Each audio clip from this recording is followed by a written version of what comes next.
Assalamualaikum warahmatullahi wabarakatuh.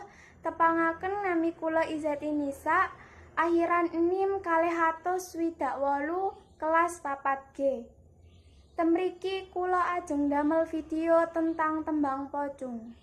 Minangka bagian tugas saking mata kuliah prigel bahasa Jawa. Sekar mocopat pocung laras selindro patut songo.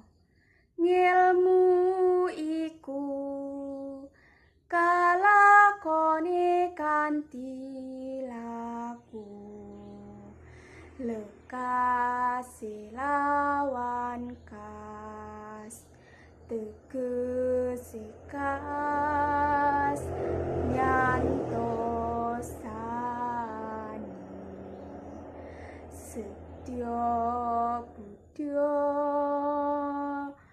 pangegese dur angkara. Sekian video saking kula, matur suwun. Wassalamualaikum warahmatullahi wabarakatuh.